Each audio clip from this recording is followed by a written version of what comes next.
I want to start with Connecting Communities, the long-range plan, because it really sets the foundation for everything that we do, the long-range plan. And so Connecting Communities is going to be setting the foundation for really everything we're going to be doing in the next 4 years to come before we update the plan again. There we go. So there's a lot that goes into developing a long-range plan like this. We analyze current trends and data and forecast future changes in demographics and travel needs. As you can see here, just a few quick figures to show that growth in our region will continue. More population, more jobs, a somewhat older population, and significant growth in freight movement, which is such an important part of our regional economy and our national economy, and really has really taken off in post-pandemic. So for development, we really began with the board visioning session that many of you participated in at our office in Newark. As you can see, there's a sort of shorthand version of the vision that we have for our region: a resilient, modern, multimodal system that meets the needs of all users, that's safe, easy to use, and reliable, supports the regional economy, improves the environment, health, and quality of life. There are longer versions of this in the plan itself, but I think that this really sums it up, what we're all about and what we're all working together to achieve. We break that into several goals. And again, these are fleshed out in further detail in the plan, but really when you look at all these and how they tie together, this is what kind of planning we do is all about, because every single one of these factors is really interrelated. And we want to, again, improve opportunity and access, make things safer, more efficient, better connected, resilient. And we want to strengthen the connection between land use planning and transportation planning so that we're making efficient use of all of our resources, including the transportation system, and that we maintain that system in a state of good repair, and that all of this serves our regional economy and growth. Required part of the federally funded long-range plan is the financial element. The plan must be fiscally constrained. It shows reasonable anticipated revenues based on historical trends in funding from the federal government. And it presents three scenarios. We have the plan scenario is the fiscally constrained scenario. We also look at two investment scenarios. One that addresses the case of if we have fewer resources than anticipated, and an aspirational scenario, which includes additional things we could accomplish that will always be in keeping with our vision and goals, but if we did get additional funding that was not anticipated.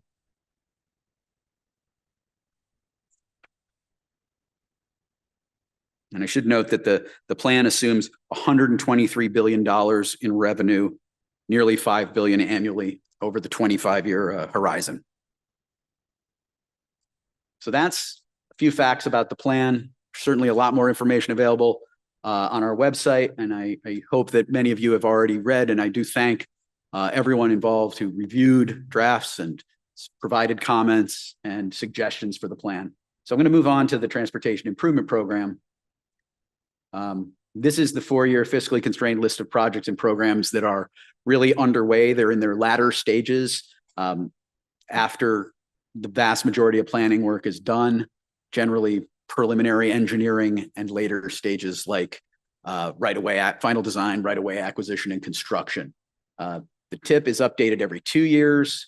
It includes all of our surface transportation expenditures: road, bridge, transit, bike ped, trails, freight rail improvements. Anything that's funded with federal surface transportation dollars is included in the TIP. And as you can see there, the TIP allocates $16.35 billion in transportation investments in our 13-county region. And you can see from the pie chart that the majority of that is on the highway and bridge side, with a very significant portion going to New Jersey Transit. And that other is largely the Gateway program, because the Gateway Commission is a separate agency. There's, I think, a few dollars there too for some federally funded Port Authority work.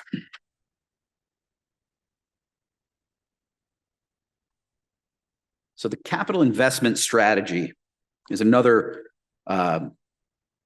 tool that we've developed to guide investment in the region, which you see in the tip. And that really, it breaks down into several categories, the types of projects that are included in the tip. We put them in three main categories: system preservation, system improvement, and system support. As you can see, as has been the case for many years in our region, system preservation takes the majority of the funds. That's because it's critical to maintain what we have. And we have a region with a lot of aging and heavily used infrastructure that requires maintenance, upkeep, sometimes replacement. System improvement includes enhancements and expansions to the transportation network.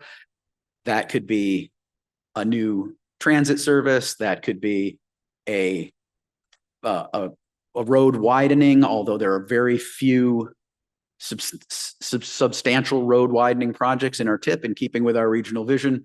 And then system support is generally operations, maintenance, planning, all that kind of stuff. And one point I always like to make about these categories is that while it is important to have these categories to guide our investments, it doesn't really tell the whole story about any of the individual investments. For instance, you can see that there's dedicated safety projects, and that's a decent percentage, but what it doesn't show is that when let's say we're replacing a bridge, and it now had a bridge that is very old, had no shoulders, had no sidewalks, no bicycle or pedestrian access, might get those things, and thus safety is improved, but that goes into the bridge category. So you have to, this is a big picture. You can't really tell all of the improvements that we're making in the region because virtually any project is going to fall really into multiple categories of improvement. But it is an important way to think about how we distribute the funds to different types of projects. So quickly now, I'll go over the air quality conformity determination. That is a technical modeling process based on the mix of projects in the plan and the tip. And what it shows is that taken collectively for the region, we meet federal air quality standards and do not worsen air quality by implementing the transportation investments outlined in our plan and tip. I think that second bullet, analyzes aggregate projects, is really important to keep in mind. We are not doing an air quality analysis on every single individual project, but on the regional mix of projects. And I can confirm that we passed our conformity test. The air quality in the NJTPA region has been improving, and I believe was mentioned at our last board meeting.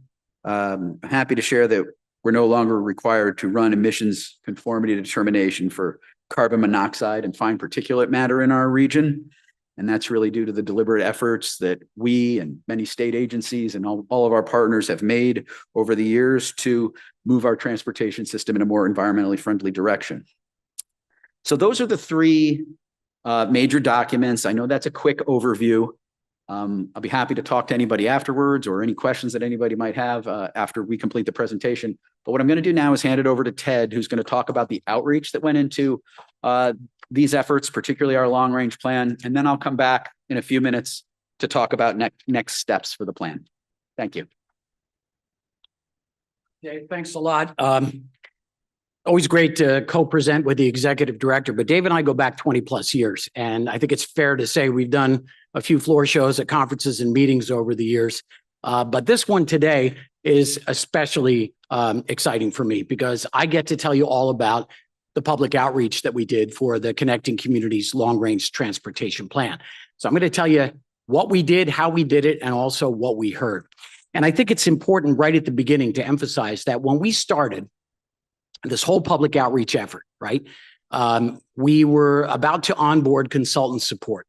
And at the pre-proposal meeting, I made it very clear that one of my key goals for this effort was to leverage as many possible public engagement tools, the innovations that we researched, and successfully implemented over the years. Because we knew this time, think about it, last time we did region-wide public engagement for an LRTP was 5 years ago. We all know where we were 5 years ago, right? We're in the middle of the pandemic. It was all virtual. This time, we knew we were going to need way more resources, way more public engagement tools to get the work done, and frankly, way more people, right? So we're here on Long Beach Island, so I sort of feel compelled to do a local example. But one of my favorite things to do down here is to play miniature golf.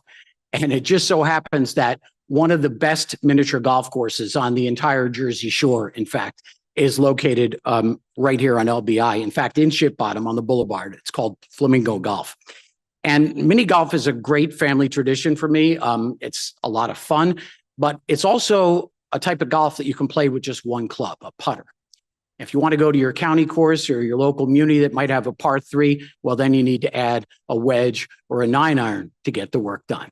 And if you want to go over the bridge to Ocean Acres in Manahawkin, the country club there, you're going to need a full bag of clubs, right, to play 9 or 18. Well, in this case, for us, we needed a PGA Tour bag, custom fitted clubs, and like 35 caddies to get the work done. So that gives you a sense of the scope and scale of what we had to do. So Dave talked about the visioning, which is really where the outreach started. We had the visioning session with our board and also one for the staff at the very beginning. And the idea was to gauge potential priorities, goals, and focus areas, and to develop our initial Connecting Communities Visioning Survey. That survey, and some of the results are highlighted here on this slide, helped us identify the main topics that we would then zero in on for the rest of the public outreach that would follow. And those topics were safety, walking, biking, and access to transit. So once the survey was underway, we then began developing, launching, and of course, widely promoting an extensive public engagement effort that included 3 virtual Let's Talk Transportation listening sessions. And we did these in partnership with other groups. So working with the New Jersey Bike and Walk Coalition and Rutgers University's Voorhees Transportation Center, right? We talked about walking and biking. The middle one, we worked with the transit-friendly planning shop at NJ Transit to talk about access to public transportation.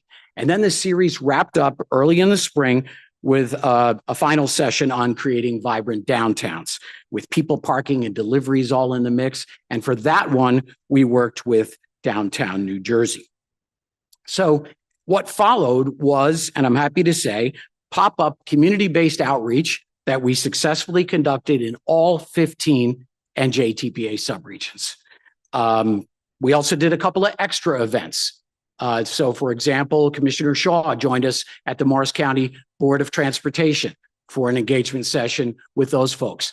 Commissioner Kowalski was with us at the Union County Transportation Advisory Board. We did engagement with the Morris Canal Working Group, the Hackensack River Greenway Working Group. We beta tested a lot of outreach asks at the Transaction State Transportation Planning Conference in the spring. But the idea behind the pop-ups is we wanted to talk to folks where they live, where they play, in some cases where they work, and get those real personal ideas on how we can improve public transit, safety, walking, and biking in the region. Again, those were those 4 topics identified in our visioning phase as priorities for transportation planning. So how we did the pop-ups, we used a special 3D cube. It's right over there behind the board table. It was developed by Courtney Mercer at Mercer Planning Associates. And the idea behind the 4-sided cube was each side could be devoted to one of our outreach priorities. And folks could circulate around the cube and use either Post-it notes or stickies and tell us where they would like to see investments made to improve transportation in those 4 areas. So it was tactile, it was interactive, it was a lot of fun. Some folks came up to the cube and said, well, I only want to do one. And then they ended up circulating and doing all 4. It was really cool to do that sort of in-person outreach again, especially after the last time we did it being virtual, where we couldn't shake hands or talk to anybody. So again, the pop-ups ranged from, well, we did a variety of events, everything from Earth Day celebrations and street fairs to farmers markets. We did a block party at Lake Hopatcong. We did a bike rodeo. Commissioner Kenny was at that one in Middlesex County, we worked with Keep Middlesex Moving. The picture's there on the left. Commissioner Kenny's in the back. And there you see my daughter Dorian in the blue hoodie and Jeff Froman's daughter Betty in the white. So we had kids engaging kids, and then we had our staff and our board member, Commissioner Kenny, all engaging folks at a really fun event, despite the fact that it was freezing cold that day. In Passaic County, we did a Touch-a-Truck event at the Patterson Fire Department. Commissioner Bartlett was at that one, and Commissioner Bartlett actually live streamed a social right from the event, which was really cool. Love to see that level of engagement from our board at these events. Here in Ocean County, we conducted our outreach event at the Kids Stuff Flea Market. This was at Ocean County Park in Lakewood Township. I had the pleasure of being at that one along with a lot of the other ones. And Ocean County staff was extremely helpful, Mark Jenke and his team, on finding us not only the right location for this outreach, but we had some weather challenges that day, and Ocean County really gave us a lot of key logistical support that day, which was appreciated. And as we saw in other towns across the NJTPA region, in Lakewood, folks pointed directly to local needs. So things like improving safety, at crosswalks, or better connections between a local residential neighborhood and a park, just a short distance away from where we had set up our booth. So it was a fine example of tactical urbanism, where we're conducting outreach and we have some asks, but folks are able to say, well, you see over there, it would be better if we could improve connections so people could safely walk from the townhouses or the apartments over to the park. It was a really good example of how to do that kind of outreach. And just in case folks couldn't make it to one of the pop-up events, or maybe they did make it, let's say, a mother brings 3 of her kids to the Lakewood Township event, right? But doesn't have time to really engage with us. Well, we created a supplemental survey that we could give folks a bookmark with a QR code or a printed survey, and they could still share their ideas that way. So we didn't want to exclude anyone that wanted to contribute. Okay, so specialized outreach. Our outreach efforts in this regard even included a new and lovable NJTPA mascot, Sammy the Squirrel. He helped us engage kids and teens. You see him on this slide here. Kids and teens in a Future of Transportation art contest and our special NJTPA on-air recording booth. So we had Sammy helping us capture input from our youngest audiences, and then our high school student public outreach liaison. She conducted peer engagement at her high school in North Jersey. And we invited our Up Next North Jersey Young Adults Advisory Group to give us their ideas for the LRTP in an interactive game night that we held in the NJTPA boardroom. Don't worry, we didn't mess up the carpet or anything. The kids were able to play the game right on their phones, and it was interactive, and it was a lot of fun and really different. So here's the full picture of how we listened in the NJTPA region during our outreach campaign. Our federal partners always love when we attach numbers to things, so I'm going to attempt to do that now to the greatest extent possible. We told you about the board and staff visioning workshops that helped us develop the survey. That survey in the visioning phase reached 2,000 people. You'll also see we distributed more than 8,000 special bookmarks with the QR codes and more than 1,800 paper surveys to nearly 400 libraries all across the NJTPA region. We also posted a ton of social media content, enough to do 1 post a day for a full year. It was a lot of work, but it was very successful in helping us raise the profile of the NJTPA and engage folks in our transportation planning work. We seated a stakeholder advisory committee that met 3 times during the course of the project to help us not only reach the right people, but also identify partner organizations that could help us get the word out about all the types of outreach that we were going to do. And the group really generally helped us take the right tack on certain outreach approaches. Oh, and all of our outreach materials were translated into 6 different languages. Nearly 100 people participated in those 3 co-sponsored Let's Talk Transportation symposiums I told you about. I mentioned Sammy the Squirrel, the mascot. He helped us promote that art contest. It resulted in 274 creative and colorful entries from kids. Sammy and the Rutgers VTC staff also then went out into the communities with our on-air recording booth to places like Liberty Science Center, Boys and Girls Clubs, community groups across the region to engage kids, and so they could give us their personal ideas for how to improve transportation in the future. The pop-up events that I told you about in a previous slide reached more than 1,300 people Good luck trying to get that many people to show up at a single public hearing, right? And that was across the region. And those pop-ups also generated an extra 350 supplemental survey responses. All right, so what did we actually hear from folks through all of our outreach efforts? Well, from the people we talked to, nearly 60% told us that their current transportation needs are not being met. And many people we heard from, like 45%, said that the primary way they get around right now is driving. But 72% said in the future they'd really like to drive less. And 63% said they wish they could use public transit more.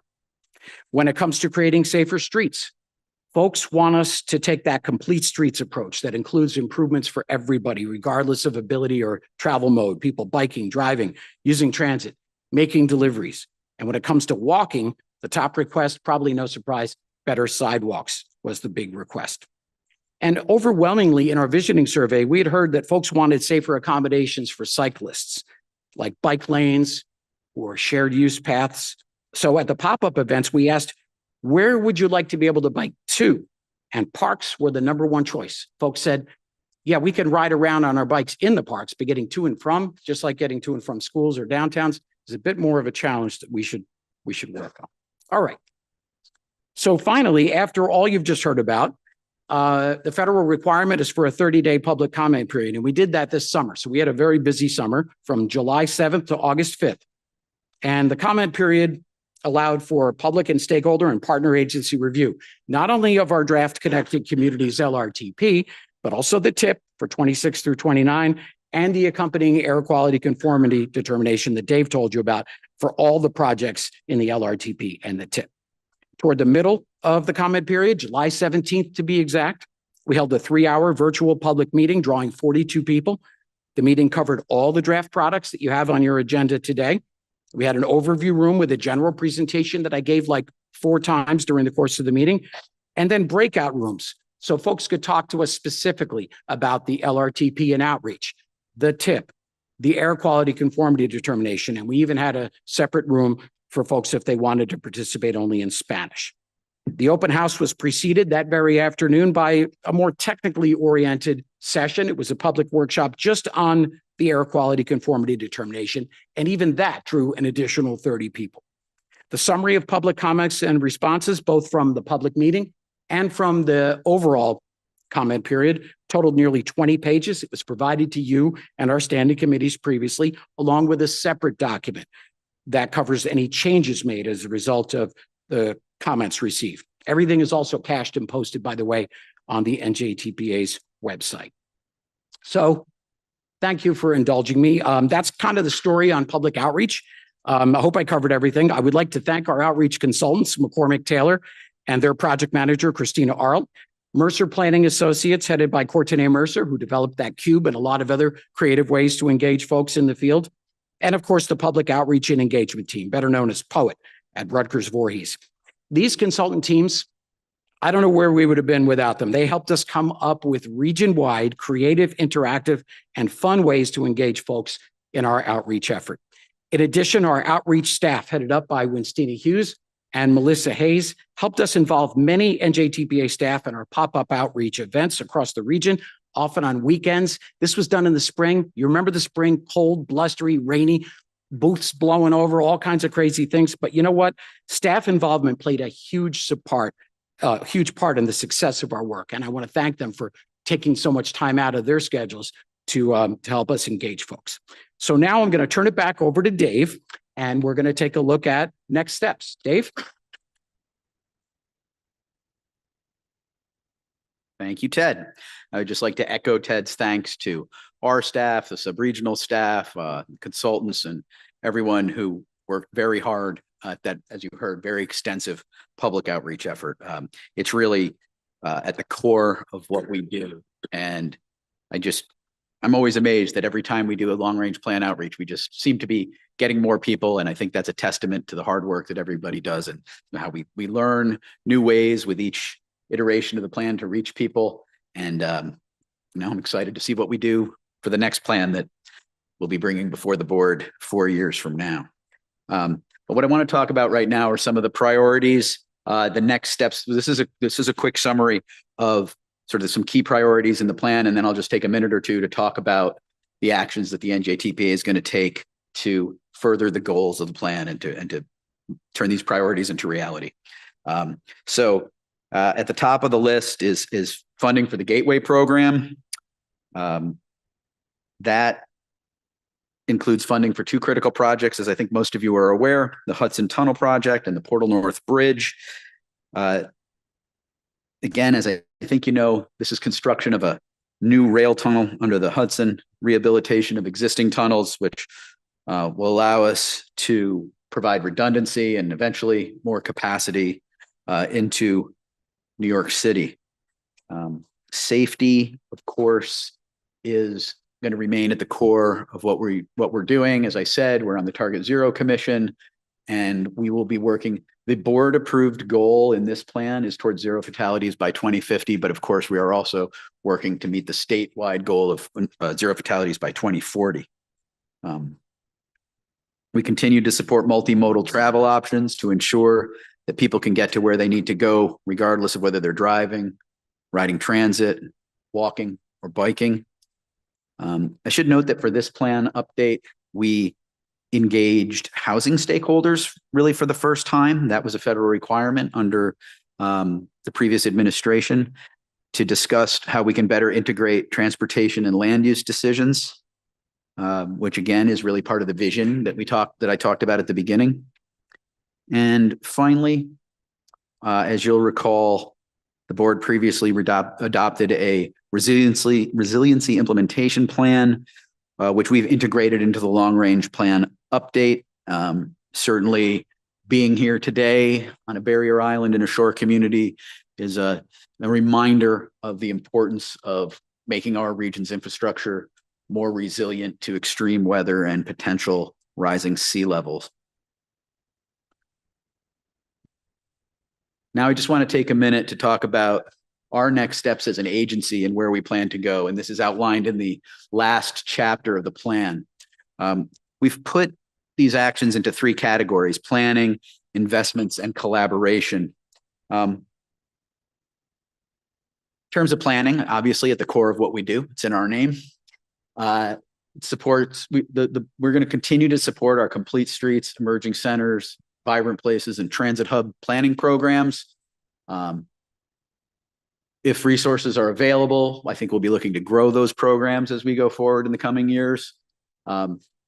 We do find that with New Jersey being a home rule state, working closely with municipalities on projects that of course are supported by the counties that those municipalities are in, which we always make a requirement because our board is primarily based with county members. We look forward to doing more of those and really helping. That really helps us integrate transportation and land use decision making, helps with economic development. And as I have to mention every time I talk about these programs, that allows communities to take advantage of federal funds and what they can offer without the headache of federal grant management, which is a major, I think a major plus of approaching it through the technical assistance program rather than a direct federal grant. We're going to be looking to build some more municipal safety planning that stems from the local safety action plans that have been developed throughout our region, 8 of which were developed with a consultant assistance by the NJTPA directly, and others that were developed using direct federal grants to the recipients. We'll continue to support planning for improving resilience and reducing emissions. We're going to continue to develop our performance measure or a performance-based approach to planning. And again, another connection to land use. We are nearing completion of a regional zoning atlas that is also information that's being shared as the National Zoning Atlas, which is an effort out of Cornell University. And this is about using data, information, getting it out to folks to help transportation and land use planning be better integrated. The next category for our priority actions is investments. This is largely done on a regular basis through the TIP, but also through the the planning funds that are in our annual work program that outlines the planning work that we're doing and that the subregions are doing. We're going to continue to support safe and convenient bicycle, pedestrian, and transit connections. Really look to grow planning in those areas. Initiate safety improvements guided by data and local safety plans. As I mentioned in my remarks, that area is a bit in flux, but we remain fully committed to it. We're going to continue to adequately fund that state of good repair that I talked about, and continue to invest in technology and resilience. The third area, collaboration. That's again really at the core of what we're about, what metropolitan planning organizations are about. We're convening and collaborative bodies, and that helps us ensure the federally required continuing cooperative and comprehensive planning process that we are evaluated on by the federal government every 4 years at our certification review. And in this area, what we're talking about is continued coordination between transportation and other agencies making investments in the region. And that includes, of course, coordination between our subregions and the NJDOT and New Jersey Transit. We do our best to help serve as a liaison and to help the subregions have the communication they need with those agencies and to work on their priorities. We want to use this collaboration to integrate resilience into maintenance and preservation. So any federally funded project in that area, we'll be looking at how it can improve overall system resilience. We want to work to continue to support state and local applications to competitive federal grants. So I'll do this. You've probably heard me say this a few times over the years, but if you are seeking one of these grants or you know of one of your municipalities that is, please steer them our way. We can help them. We can provide guidance. We can possibly provide data. And in almost every case, we can provide a letter of support that can help them secure that grant. And then we also want to promote economic development, engage the private sector so that the transportation system is serving the needs of businesses and employees and our communities. And, we traditionally have done that with working with groups like the Newark Regional Business Partnership, County Chambers of Commerce. So we want to continue that work and really grow that and make sure that our plans are enhancing the economy and the business climate of our region. And with that, I come to the end of our presentation. I thank you.